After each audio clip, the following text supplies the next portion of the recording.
So, you know, he may not be comfortable around us because we ask people to make themselves familiar with the background before they start taking too much of an active role.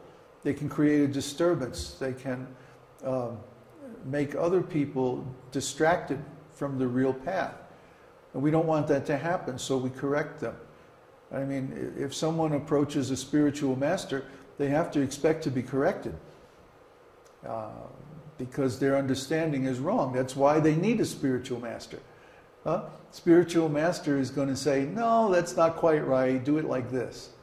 So if we have so much false ego that we can't take even a small correction, then how can we approach a spiritual master? I mean, Srila Prabhupada actually never chastised me. I never understood that because he could be so heavy. I mean, wow, and there's just any little thing. But then I came to understand that the attitude of the devotees that he was chastising was fundamentally wrong because they were trying to impose their own understanding on him. So then he was like, arr, like fire. But my attitude was always, well, Srila Prabhupada, here's my service, and you know, I hope you like it. It's the best I can do, you know, here you go. And he was always encouraging. So that's the difference.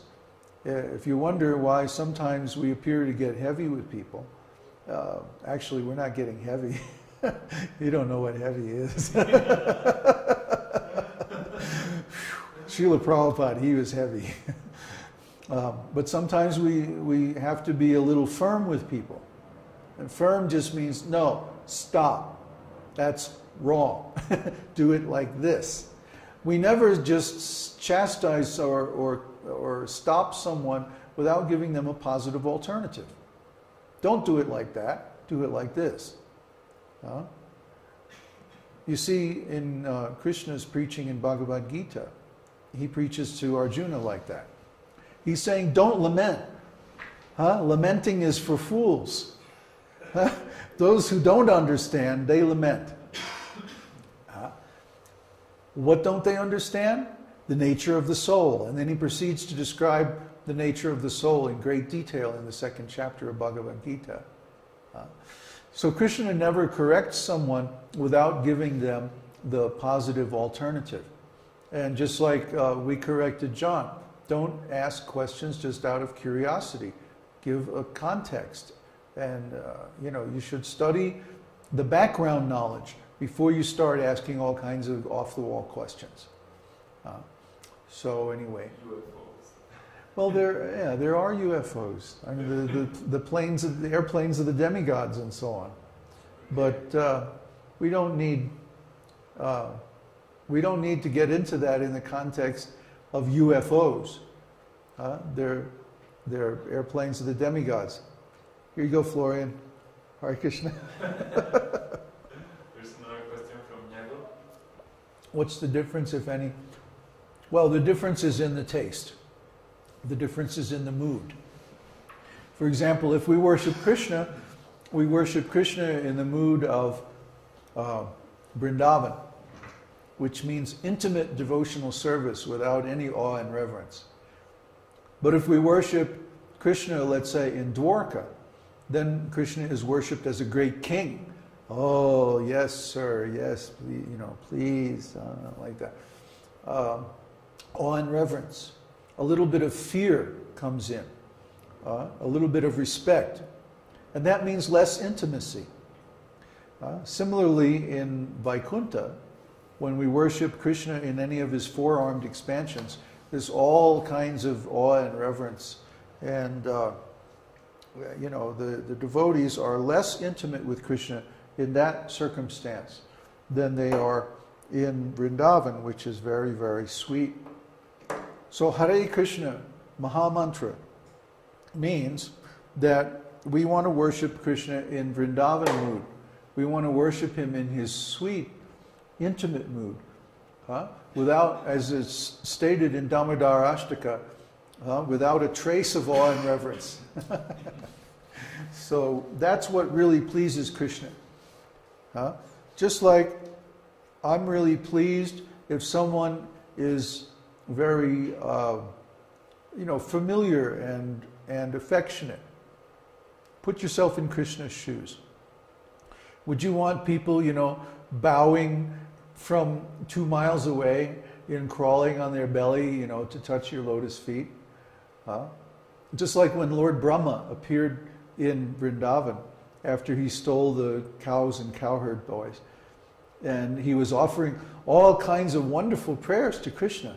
But Krishna was just like, hey man, relax, this is this is Vrindavan. Why are you being so, formal? He just stood silently and let Brahma offer all his prayers. And he was like, okay, can we get on with the Vrindavan pastimes now, please? Go back to wherever you came from and let me play with my friends. Krishna's mood in Vrindavan is very sweet and very informal. It's a cowherd village. It's not a big palace or, oops, you just moved the camera. Sorry. It's not a Vaikuntha planet or anything like that. It's not formal worship, it's informal, intimate worship. So just like when a man goes to the office, then he may have some position. Prabhupada uses the example of a high court judge. When a high court judge is sitting on the bench, everyone is very respectful. But when he goes home and he starts playing with his kids, then he may, crawl around on the floor and laugh and wrestle with them. And, he acts in a very informal way because these are his intimate family members. So in Vrindavan, everyone is an intimate associate of the Lord, and they have a very, very informal relationship with him. Krishna's expansions, however, are worshipped with formality, with lots of rules, with lots of awe and reverence. So we prefer the intimate relationship in Vrindavan and especially in Mayapur with Lord Chaitanya. What's this? One more question, then we chant Damodarashtak. Yeah, exactly, Neville. Okay. You're happy with that? Then I'm happy too. Only one question from Krishna Prabhupada. Huh? Only this question from Krishna Prabhupada. Multiple personalities? Multiple personalities is a disorder.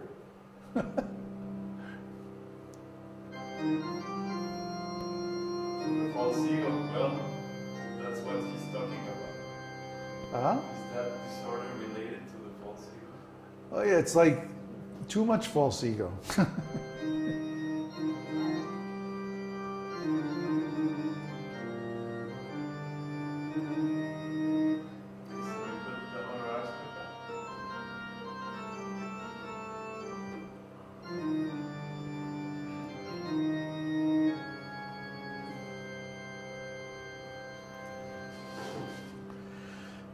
Namamishwarang Sachidananda Rupang Lasat Kundalang Gokule Brajamanam Namamishwarang Sachidananda Rupang Lasat Kundalang Gokule Brajamanam Jashoda Biyolu Kaladhavamana Paramrishtamathyam Tato Drutya Gopya Jashoda Biyolu Kaladhavamana Paramrishtamathyam Tato Drutya Gopya.